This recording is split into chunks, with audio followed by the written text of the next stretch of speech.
everybody. Welcome to Series 7 of Music Meets. Today we have with us Jeet Paul, who is an audio engineer and a singer and a lot of things, and a childhood friend. And I'm so happy to have him on my show today. Jeet, do you want to tell us a little bit about yourself and the work that you do? Yeah, sure. I am a sound engineer and music producer, film restorationist, and a teacher. So that's what I do for a living. So yeah, I do a couple of things. I do a couple of things, but they're Couple all, of things. huh? I think your math is a bit off over there. I think couple. Yeah, we're gonna get into that. I know a lot of my friends are worried about me, but I'm totally fine. I'm really good.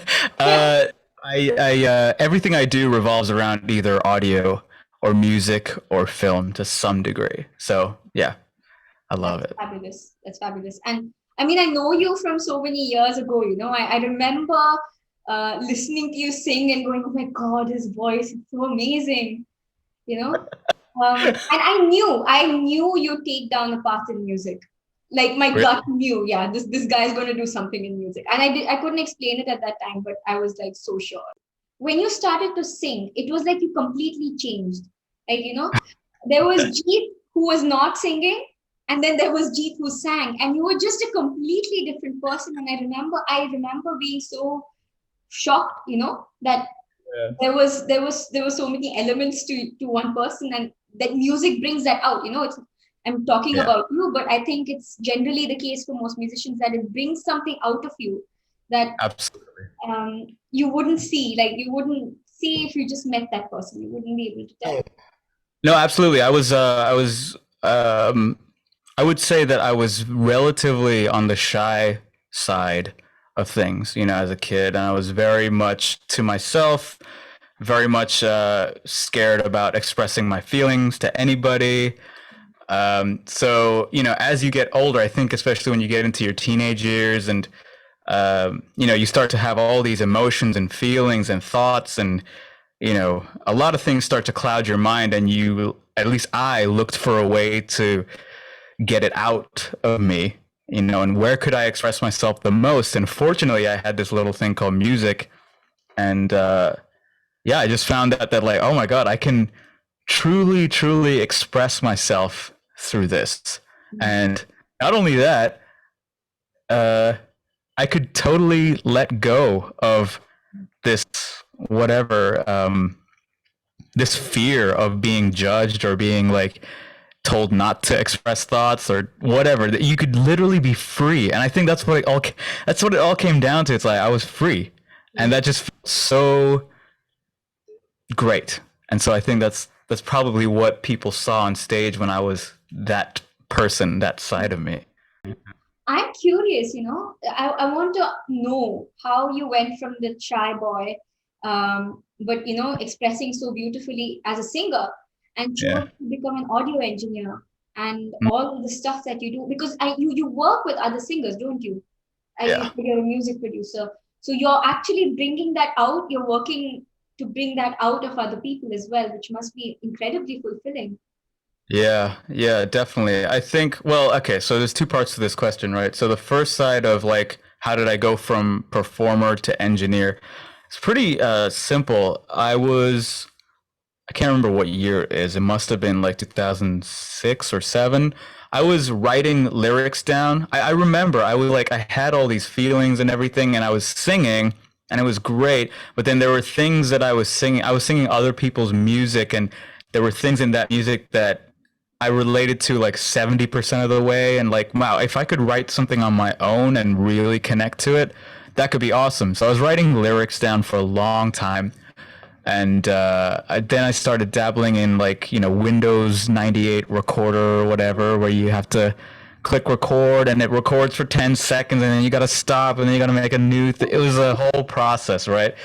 And then I befriended over time this engineer called Gopinath. I forget his last name, and this kind of sucks, but he was the guy who engineered the first Mother Jane album.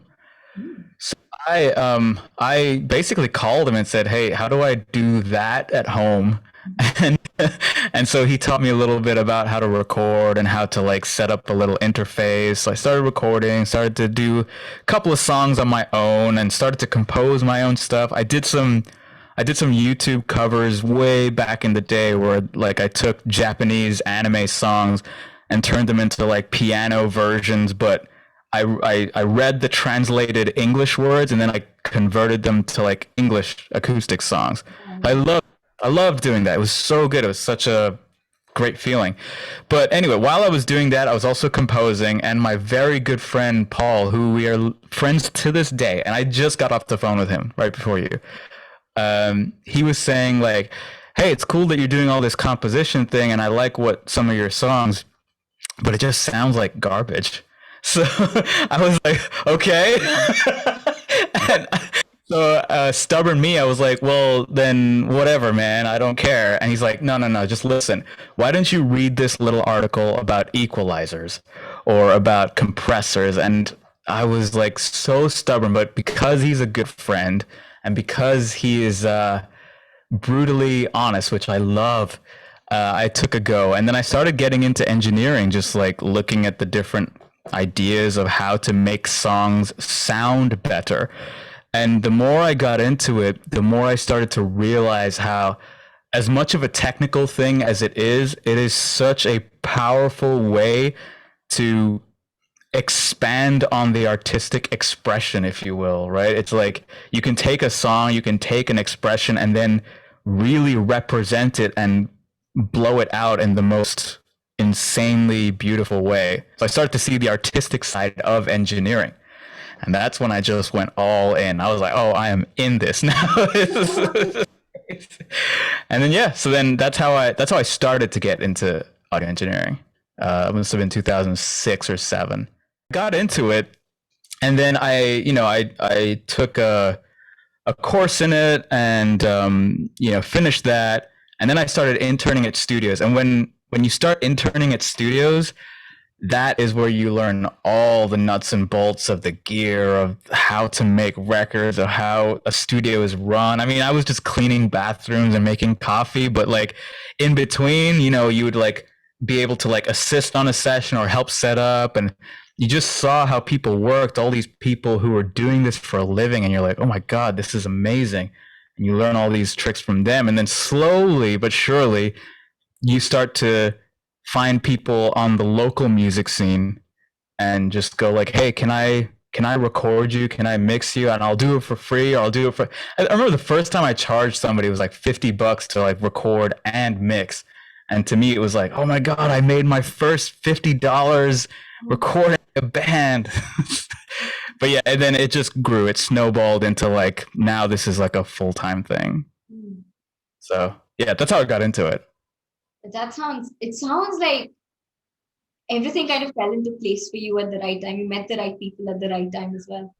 I think that's a really astute observation, but it's also like a little bit of a harsh reality because there was a lot of little lucky moments the whole time of me going through this. Like I know there's a lot of emphasis today on, and just in general, of like, work hard, do this, grind 24/7. It's like, dude, I know people who do that who are nowhere. Like there is a luck factor, whether we like to admit it or not. Like somebody sees something or somebody knows somebody, and it's like it sucks. And the way I try to get over it is like I just focus on doing the things that are most fulfilling. And if somebody sees it, awesome. And if nobody sees it, it's still awesome because they fulfill me in the most beautiful way, right? So, for example, right? So I was an intern. One of my first internships was at a studio called Engine Room Audio, and I was on the Monday, I think Thursday and Saturday shifts. And on the Saturday shifts, there was no management or any kind of upper level administration. It was just interns because studio was kind of slow, and they just wanted to make sure that we could be responsible enough to keep the studio clean and neat and handle all the clients coming in and out. So I was Saturday mornings, and this is not a small studio. This is like 11,000 square feet of studio space, loads of rooms, loads of different areas, nooks and corners.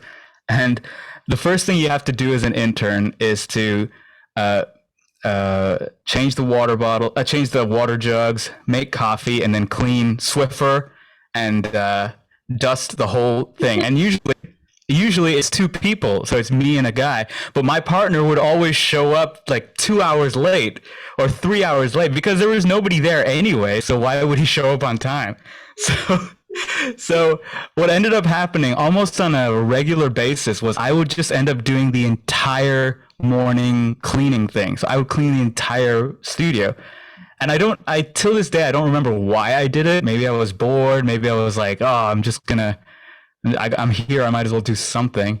And one time, the one time I did it, I remember I was sweeping like the stairs next to the owner's room, and then the next Monday, the manager caught it on the security cam just by total chance. Was going through the security footage, and he saw that I was sweeping the stairs, and he was like, and he was a French dude, so he was like, "Look at this guy, he's sweeping the stairs."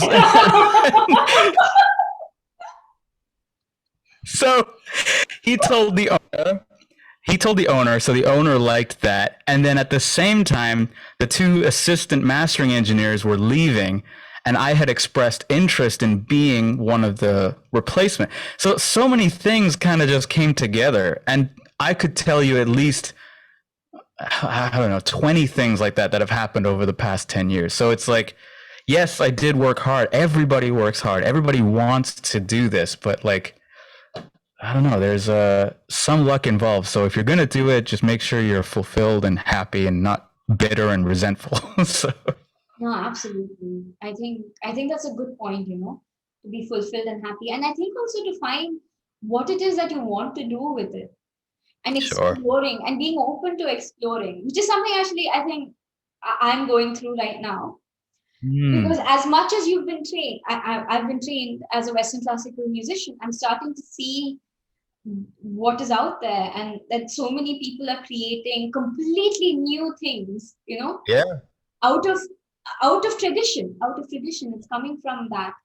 And I feel like, yeah, you need to at some point find your place with the music as a musician Yeah. before you can share it with anybody else. Absolutely.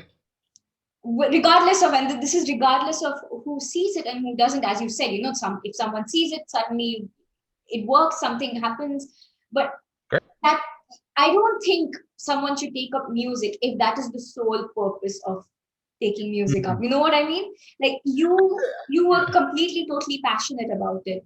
It wasn't about who would see you or who wouldn't, or and in most cases, when you look at musicians, there's a certain connect they have with the music that they do, and they've done it for the sake of the music. They haven't done it as a means to an end of something else. You know? yeah. Yeah. Yeah. Yeah. Yeah. And I do know that people do take music for all the other ancillary things like whatever, the clout, uh, whatever, the popularity. I mean, if you want to do that, that's fine. I mean, I don't think I would tell anybody to not do that, but I know that if I did that, and there was a period of time where I thought like, oh, I really need to chase this idea of like being well known so that then I can make it.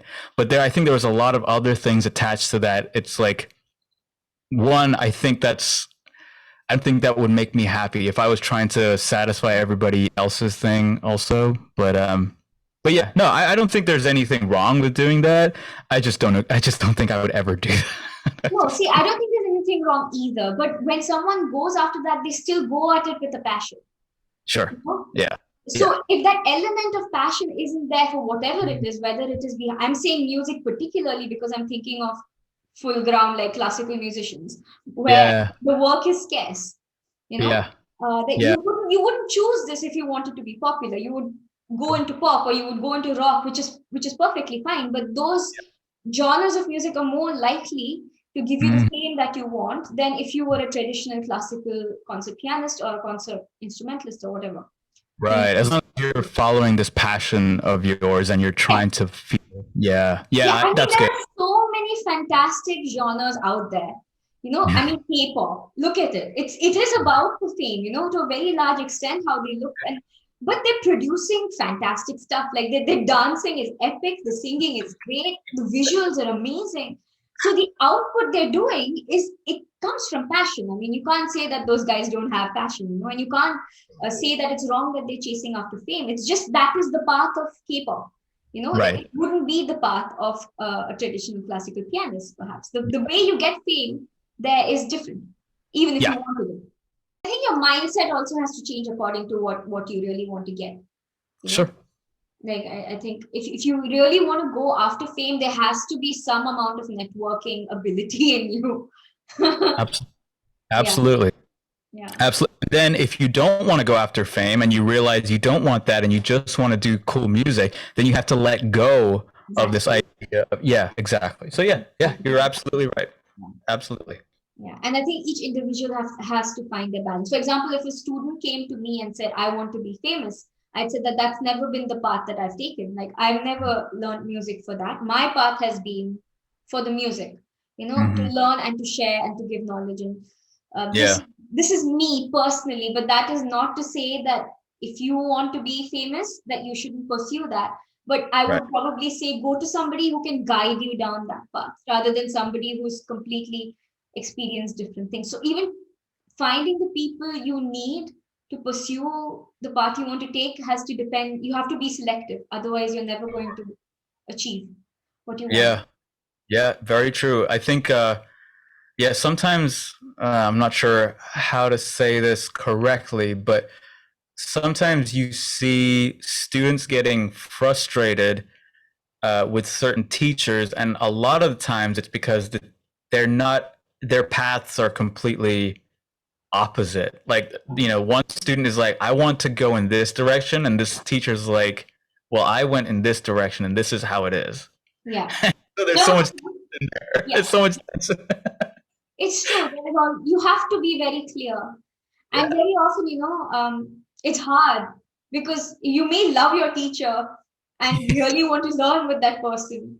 But if that person comes up to you and says, "Look, I am not the person to give you this," you need to find somebody who can. And it's tricky. And it's Yeah. tricky to say that to a student as well, because you know that you're not trying to dissuade them, but you may Right. end up dissuading them if you word it wrong. Yeah. That's true. That's Yeah. true. Yeah, I understand.